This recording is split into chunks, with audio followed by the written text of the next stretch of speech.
साकारकारं भुजग शयनम पद्मनाभम सुरेशम विश्वाधारम गगन सदृशम मेघ वर्णम शुभांगम लक्ष्मीकांतम कमलनयनम योग विधान गम्यम वंदे विष्णुम भवभयहरम सर्वलोकनाथम विष्णवे नमः। जय श्री कृष्ण। राधे राधे। वैशाख मास शुक्ल पक्ष की एकादशी को इसे मोहिनी एकादशी के नाम से जाना जाता है।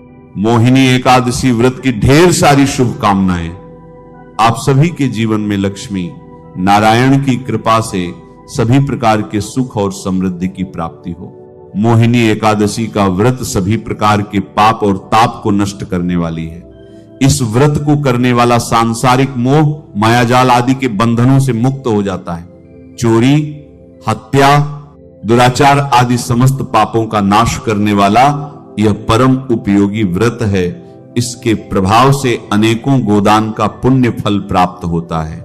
इस दिन विशेष प्रकार से भगवान विष्णु, माता लक्ष्मी, भगवान बांके बिहारी जी और भगवान विष्णु के मोहिनी स्वरूप की पूजा करनी चाहिए।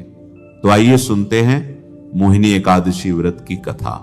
तो बोलिए प्रेम से भगवान विष्णु की जय, माता लक्ष्मी की जय, एकादशी माता की जय, सर्वदेवी देवता की जय। बहुत समय पहले की बात है। एक बार भगवान श्री कृष्ण के मुखारविंद से अनेक प्रकार की कथाओं का श्रवण करते हुए पांडुनंदन महाराज युधिष्ठिर ने उनसे कहा, हे भगवान, आपकी अमृतमय वाणी में इस कथा को सुना, परंतु हृदय की जिज्ञासा नष्ट होने के बजाय और भी प्रबल हो गई है। अब आप कृपा कर वैशाख शुक्ल पक्ष की एकादशी के व्रत का विधान एवं महात्म्य वर्णन कीजिए। मेरे तृषित हृदय की प्यास को हरण कीजिए। पांडुनंदन के ऐसे वचन सुनकर भगवान श्री कृष्ण मुस्कुराते हुए बोले, हे राजन, अब मैं तुम्हें वह कथा सुनाता हूं जो महर्षि वशिष्ठ ने मर्यादा पुरुषोत्तम भगवान रामचंद्र जी को सुनाई थी। एक समय की बात है, भगवान रामचंद्र जी ने अपने गुरु वशिष्ठ जी के आश्रम में जाकर उन्हें प्रणाम किया और हाथ जोड़कर कहा, हे भगवान, आप कृपा कर मुझे कोई ऐसा व्रत बतलाइए जिसके करने से अनंत पुण्य फल की प्राप्ति हो और अनायास ही धर्म, अर्थ, काम और मोक्ष की प्राप्ति हो जाए। भगवान रामचंद्र जी के ऐसे वचन सुनकर वशिष्ठ जी ने कहा, हे वत्स, तुम धन्य हो जो तुमने इस प्रकार का प्रश्न करके लोक के कल्याण की कामना की है। अच्छा, तो आप सुनिए, वैशाख शुक्ल पक्ष की एकादशी का नाम मोहिनी है। यह मोहिनी एकादशी का व्रत जगत के समस्त मोह जालों और पाप कर्मों से मुक्ति करा देता है। मैं आपको इस विषय का एक अत्यंत प्राचीन इतिहास सुनाता हूं।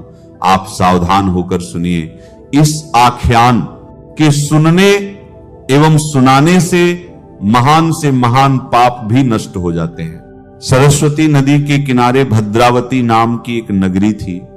वहां का राजा सोमवंशोत्पन्न अत्यंत धर्मात्मा, दयालु, सत्यवादी एवं न्यायी था। उसका वैश्य कुलोत्पन्न धनपाल नामक मंत्री अत्यंत धर्मात्मा और परम वैष्णव था।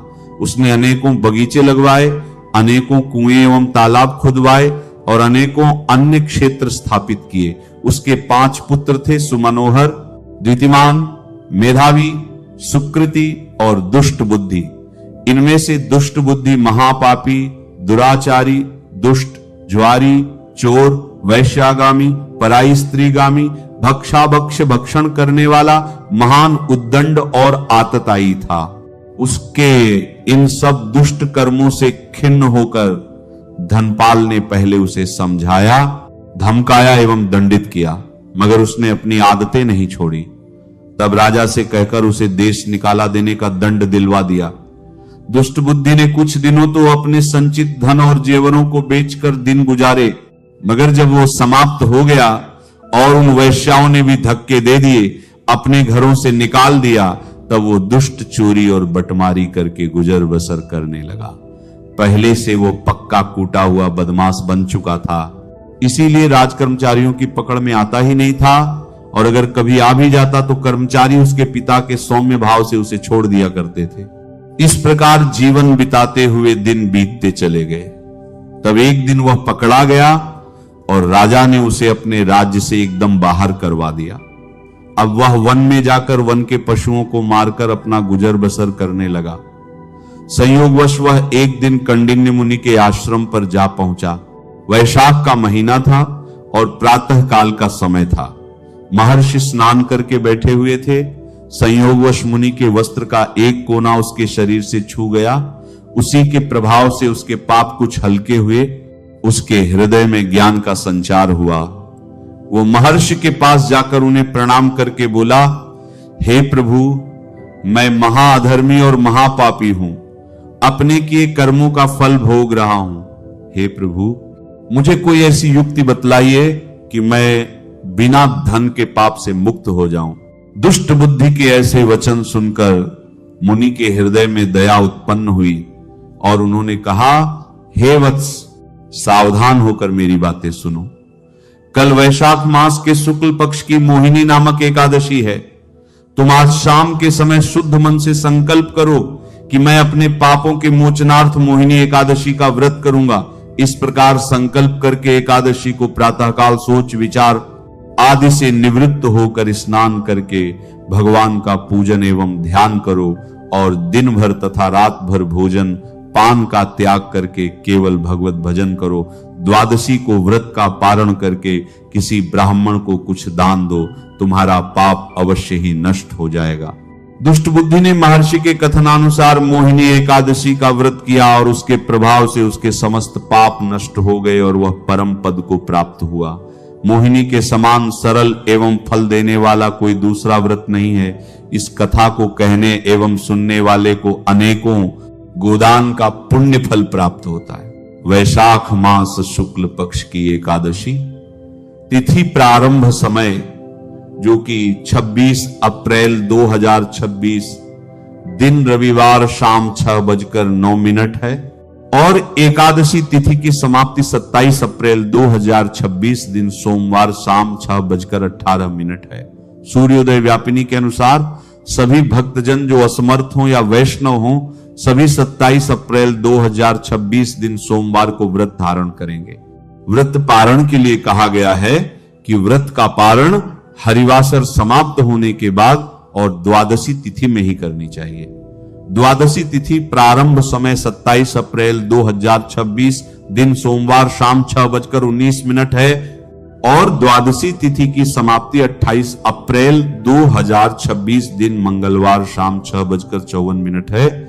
हरिवासर समाप्त होने का समय 27 अप्रैल की रात्रि 12:28 है। ऐसे में सभी भक्तजन व्रत का पारण 28 अप्रैल 2026 दिन मंगलवार को सुबह 5:45 से सुबह 8:23 के बीच संपन्न करेंगे।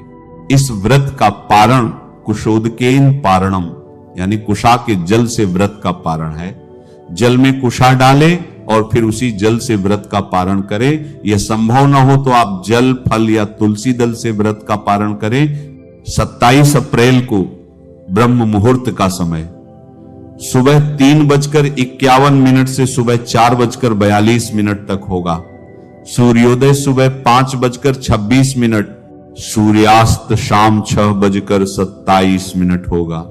राहु काल का समय 27 अप्रैल को सुबह 7 बजे से सुबह 8:41 बजे तक होगा और 28 अप्रैल को दोपहर 3:01 से शाम 4:50 तक होगा। राहु काल के समय कोई भी शुभ या नया कार्य नहीं करना चाहिए, इस बात का ध्यान रखें। प्रातःकाल पूजा का शुभ मुहूर्त 27 अप्रैल को सुबह 5:25 से सुबह 7:02 तक होगा। अभिजीत मुहूर्त का समय सुबह 11:53 से दोपहर 12:45 तक होगा। शाम को पूजा का शुभ मुहूर्त शाम 6:26 से शाम 7:48 तक होगा। नक्षत्र पूर्वा फाल्गुनी रात्रि 9:18 तक, उसके बाद उत्तरा फाल्गुनी नक्षत्र होगा। योग ध्रुव रात्रि 9:36 तक, उसके बाद व्याघात योग होगा। इस दिन भगवान का गंध पुष्प धूप दीप आदि से पूजा करें। भगवान का जल से अभिषेक करें, पंचामृत से अभिषेक करें, शुद्ध गंगा जल से अभिषेक करें। भगवान को पीले वस्त्र चढ़ाएं, जल से आचमन करवाएं, यज्ञोपवीत चढ़ाएं, फिर जल से आचमन कराकर उसके बाद भगवान को पीले पुष्प, पीले चंदन अर्पित करें, काले तिल चढ़ाएं, यव चढ़ाएं, तुलसी दल एवं तुलसी पत्र अर्पित करें। उसके बाद धूप दीप दिखाकर अनेक प्रकार के नैवेद्य आदि का भोग लगाएं, जल से आचमन कराकर द्रव्य दक्षिणा चढ़ाएं, मुख शुद्धि के लिए पान, पत्र, सुपारी, लौंग, इलायची के साथ अर्पित करें। इसके बाद व्रत की कथा श्रवण करें और भगवान की आरती करें। इस प्रकार एकादशी के दिन सुबह और शाम के समय पूरे विधि विधान के साथ पूजन करें और अगले दिन जाकर सही समय पर व्रत का पारण करें। इस व्रत को दिन रात उपवास रखकर धारण करें। यदि संभव न हो पाए तो एक समय फलाहार ग्रहण करके व्रत धारण करें। व्रत के दौरान शुद्धता और सात्विकता का पालन करें। तामसिक वस्तुओं एवं नशीले पदार्थों का सेवन बिल्कुल नहीं करना चाहिए। धर्म का आचरण करते हुए रहना चाहिए। व्रत के दौरान जहां तक हो सके नमो भगवते वासुदेवाय, विष्णुवे नमः या श्री कृष्ण गोविंद हरे मुरारी आदि नाम मंत्रों का जप करें। यह बड़ा ही पुण्य फलदायी होगा।